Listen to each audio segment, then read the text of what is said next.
In 1990, metal was about to take a seismic shift, and nobody saw it coming. Pantera had been grinding for nearly a decade, and the guys were pretty down in the dumps after being rejected by 28 record labels. Like, subscribe, thank you. Tired and frustrated, their future looked pretty bleak. But Hurricane Hugo had other plans. A Cat 5 storm raging through the Atlantic. It stranded Mark Ross, an A&R rep. He had been on his way to see Tangier, a band the label had just signed, but his plane was forced to land in Dallas. With no place to go, he called his boss, Derek Schulman. Derek suggested he go and check out this band called Pantera to get an idea of whether or not they're worth signing. Schulman had been interested in the band for a while, but really he was working mainly with Cinderella and other well-known 80s hair metal bands at the time. Derek hooked Mark up with their drummer, Vinnie Paul's phone number. Mark calls Vinnie, who immediately thought this was typical A&R BS. So Mark wanted to see them live, and Vinnie goes, "We're not gigging tonight, but we're playing a birthday party for a lady at a Mexican restaurant if you want to go check that out." It was a Wednesday, and the band at the time only gigged on weekends, so the timing couldn't be more perfect. The band gets to the restaurant and sees a tall guy who looked really out of place. They immediately knew it had to be the A&R rep. There were about 40 people in attendance, and everybody was completely smashed out of their minds. The lady's birthday cake ended up all over the floor after a wild food fight, which became extra slippery from the icing. The band were afraid to even take a step on the floor out of fear of breaking their necks. So they start playing. About 4 songs in, halfway through one of the songs, Mark just ups and walks out. The band was like, oh well, another missed opportunity, so they get back to partying and the food fights begin again. But another 4 songs in, and Mark returns. And Vinnie asked what happened, and Mark said, well, I heard all I need to hear. I went out, called my boss, and told him we have to sign you guys. Now you gotta remember, the band was pretty broke at this time. Plus, when it comes to signing a band, there's a lot of paperwork and bureaucracy involved. So it took a month for the deal to even come together. But when it did, Dime showed up at Phil's apartment. Dime looks at Phil and says, how's the 7-album deal sound? And that was basically unheard of for a band that was as small time as Pantera was. But time would drag on, and considering how broke the members of Pantera were, they had to make extra cash doing odd jobs, so it'd be 6 months before they actually would even start recording. But during this time, they were writing some seriously heavy stuff. They chose Max Norman to be the producer, whose claim to fame was Ozzy Osbourne's Diary of a Madman. The band were huge fans of his work. Max flew in and checked them out in Houston and instantly dug them. But the problem was they only had a budget of $30,000 to pay the producer. However, George Lynch's new band at the time offered him $50,000 to do their album. So Max said, sorry guys, I need the cash, and he split. The band had no idea what the hell to do, so they called Mark Ross. Mark gets back to them and says, hey, Terry Date just finished doing some albums for Overkill and Soundgarden. Let's try him. Terry flew out and saw them do a show in this little town called Munster, Texas. He was expecting some kind of power metal group, but by this time, Pantera had already stepped it up about 10 notches and were crushing some seriously heavy stuff. Terry was instantly hooked. However, the band wasn't quite sure about him. Terry definitely wasn't rock and roll by any stretch. He was a clean-cut guy who looked more like he played golf. And yet here he is surrounded by an insane bunch of Texans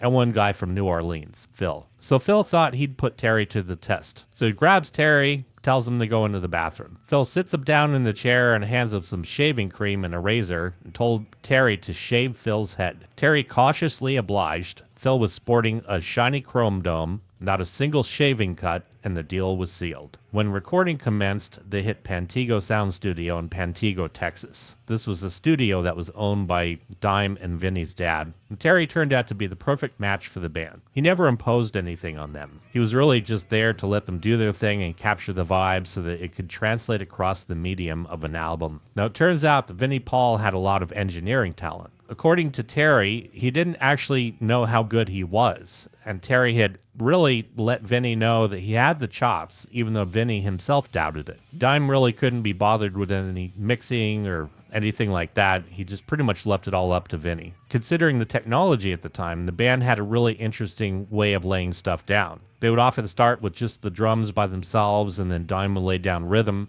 and then they would turn down the drums entirely and let Rex play his bass only to Dime's rhythm. Not only that, but we have to remember these were days well before Pro Tools, so takes would literally be spliced. That meant that they would have to listen right up to the part where a mistake occurred, break out the razor blade, and literally slice the tape and patch it back in for the continuation. The title track, Cowboys from Hell, was a huge turning point, marking the moment they really nailed their own unique sound.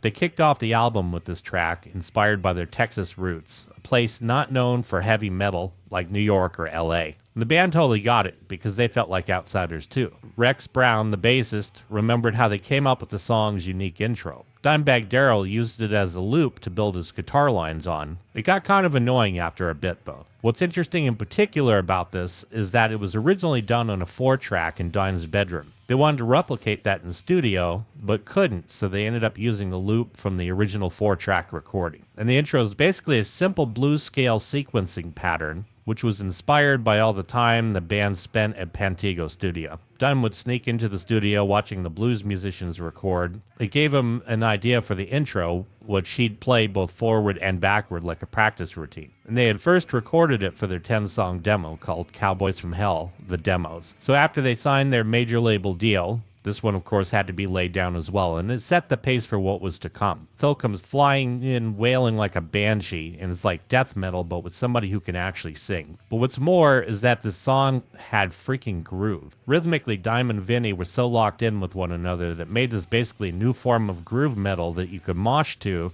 bang your head to, but also put on a little stank face and bob your head to it as well. Dime's solo in this showcases his brilliant use of symmetrical patterns. A theory snob would say it is so wrong, yet it sounds so right. The symmetrical shapes are not scales, and that's part of what makes them so shockingly effective. If somebody was just sitting down wailing on a pentatonic, the listeners could subconsciously gauge where they are going. Dimebag, however, turned it on its head and basically shocked the listener's ear. He just went for it. But this is one of those songs that divided an audience, with half of them completely getting it and the other asking what the hell was going on. Primal Concrete Sledge was actually the last song written. Most of the other stuff was written before the album was actually recorded. Rex Brown would say that the song actually served as a precursor for what was going to be a heavier direction for Pantera beyond this album, and it is heavy. Dimebag's low chugging and Phil's over the top make this one slamming track. And what's interesting is how they built it around Vinnie's wild drum part. He had a unique drum setup at the time. He would employ drum triggers which would actually set off samples as well, which would be blended in to get this really unique attack going on. Psycho Holiday has some serious double picking and features some killer pinch harmonics from Dime. And what's interesting about this one is that it has very slight hints of 80s influences in the choruses, but it is by no means glam. It's full-on reinvented Pantera, but you can sort of hear where they come up in this one. And what's interesting about the solo is that, like they would do on later songs like Walk, is Dime's incorporation of classic sounding blues phrasing. Over music this heavy, it really became a standout feature of his playing. But it's not long before he goes into absolute full-on shred mode for a bit, and then he revisits that classic blues theme, only to kick it up yet again another 10 notches.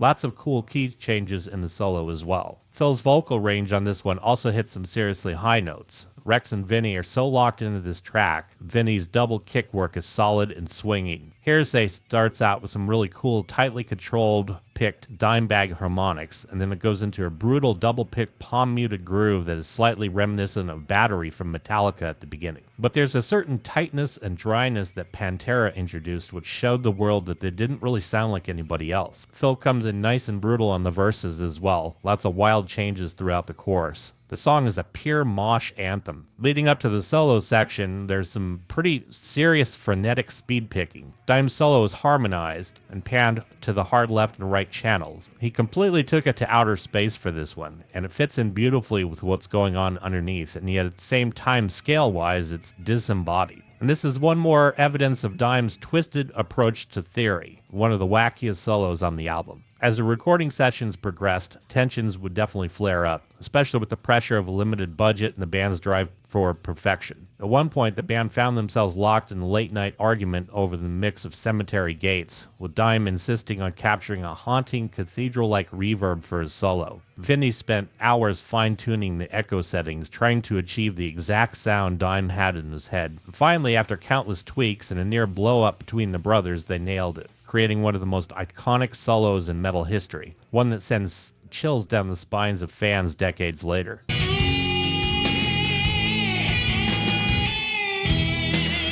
Meanwhile, on Cemetery Gates, Phil Anselmo was having a tough time with the vocal parts. The song in particular demanded a range and emotion that pushed Phil to his limits, and became a source of frustration during the sessions. Terry Date, the rest of the band, tried to keep things light, but after multiple takes and mounting pressure, Phil's voice was starting to give out. He threw a chair and slammed his fists into the studio wall, cursing himself for not being able to hit the high notes the way he wanted. It wasn't until Terry suggested dimming the lights and giving Phil a bottle of port wine that things started really clicky. And Phil poured every ounce of his soul into the mic, hitting the notes with raw, unfiltered emotion. And it was the turning point that they really needed. Many fans of Pantera would say this is a work of perfection. All the pieces came together like a puzzle. The acoustic guitars are majestic, and Phil really dug deep for this performance. And then when the band kicks in, it gets really heavy, and the parts flow in and out of one another so beautifully. Dime's haunting leads over the beginning also made it stand out, because he perfectly matched Phil's emotion. But you could really hear the extent of Phil's vocal range, from the harmonies to the all-out brutal screams to the highly impassioned soft vocal parts. It's a power ballad in every sense, but not the stereotypical power ballad, but what power ballads really meant to be. And then for the main solo, Dimebag's guitar is just dripping with emotion. At one point, the band throws in an unexpected little stop, which just adds so much impact. And then Dime just goes balls to the wall with a crushing rhythm behind him. At the end, they take it out with that somber chorus, with Dime and Phil playing off each other with really high notes, and it's eerie and beautiful at the same time.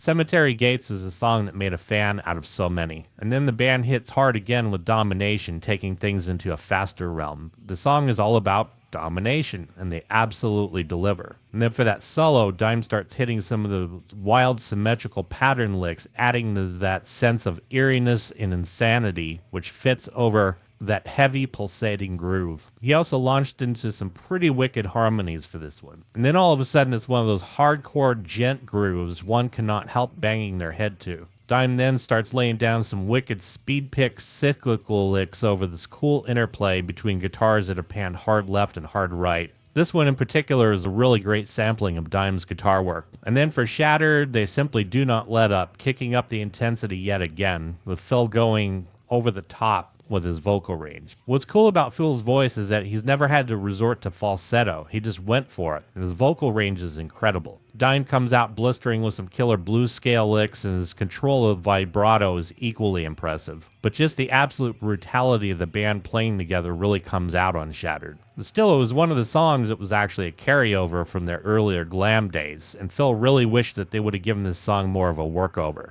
But still, for what it was, it fits perfectly on the album. And then you get Clash of Reality, which is another glimpse into the future of Pantera. Dimebag had a way of playing where he would incorporate these subtle bends that would make the note wobble in a certain way, and we would hear this later on songs like Walk. In the headphones, this one's absolutely crushing. The licks under the chorus have a really cool complexity to them, and it all goes back to those verses. The song is really the band in top creative form, and then leading into the solo, they come up with some really heavy riffage, followed by a triple Dime solo. Guitars pan left and right playing off each other, with Dime come flying in the middle with some killer technique. The solo is short, sweet, and totally powerful. Medicine Man is wild as hell. The verses show the band almost hitting this horror movie vibe, interspersed with a riff that has kind of a Lydian flavor to it. Lyrically, Phil digs in about the interplay between addicts and dealers. The dealers, of course, being the medicine men who help the addicts. But eventually the addicts go insane. But he does it in the story form, and the song is completely infectious. Another standout Dime solo, and he would incorporate shred in a musical way and balance it out with some really screaming sustained notes with wild bends. This song is definitely a fun romp through the world of metal, no doubt. Message in Blood has a completely screaming rhythm. Dime's tone could peel the paint off the walls, but in a good way.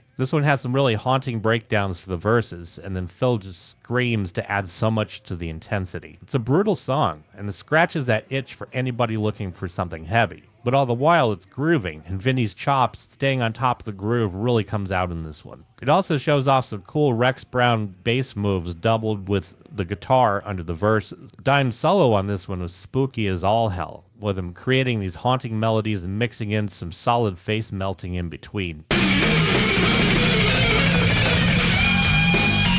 Pantera was always really good about slipping in these unexpected riffs like what they did at the end of the solo. The Sleep is another song that tastefully incorporates the acoustic. For this one, Dime starts chiming out some dissonant chord work that also has some classical influence, and then the band launches into this slow grind that is all-out skull-crushing. All the while, Phil is singing melodically over the top with almost a happy tonality, which creates even more of a dissonant feel. And the combination is perfect. Lyrically, it's prophetic because it pretty much points to them dominating the metal world. But the absolute clincher moment for this song comes when Dime starts soloing. He plays some gripping melodic passages that are heart-wrenching, and he had a way of making that thing just cry in pain. And his mastery of playing slow and melodic equally matched his all-out brutal shred, which he used both to great effect on this one. It stands along with Floods, which would come later on the Great Southern Trendkill, as one of his most thematic and emotionally gripping solos.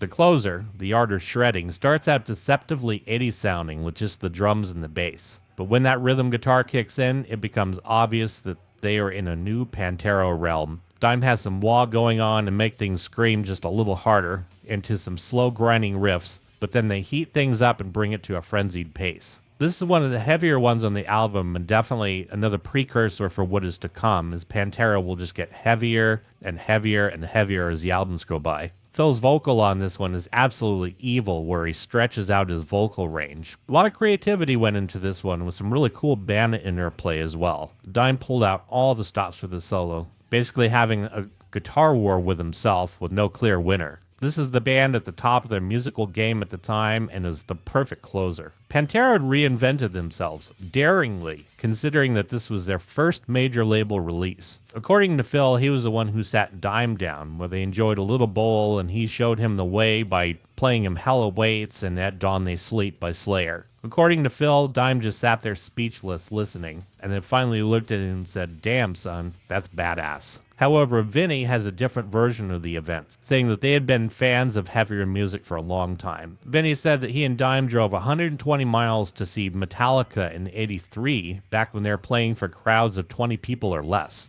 And they even hung out with James and Lars afterwards when they came back to the house and partied with them. Regardless, it really came down to the fact that Pantera were no longer a glam metal band, and they would never ever be again. Instead, they would just get heavier and heavier. What's interesting is that this album was a slow burner when it came to reception. Even though it came out on July 24th, 1990, it wasn't a huge seller and wouldn't even chart until 1992, 2 years after it was released. It wouldn't be until 1997 that the album would actually go platinum, and since it has totally taken off, being considered one of the most important albums in the metal lexicon. The band had paved the way for what would be considered groove metal throughout the 90s, and it's also in Ozzy Osbourne's top 10 favorite album. But now that the recording was done, the work had begun for Pantera, and even though they'd been hard at it well before this album was recorded, they would tour almost 2 years straight in support of it, playing with Rob Halford and Exodus, as well as opening for Skid Row, Fate's Warning, White Zombie, and others. At the end of '91, they scored the dream gig at the Monsters of Rock Festival, playing with Metallica, AC/DC, Motley Crue, and the Black Crowes to over 500,000 people. That was right before the collapse of the Soviet Union, so it was a celebration of a new freedom for people in that region. It was also what truly put Pantera on the map. Check it over this fucking time.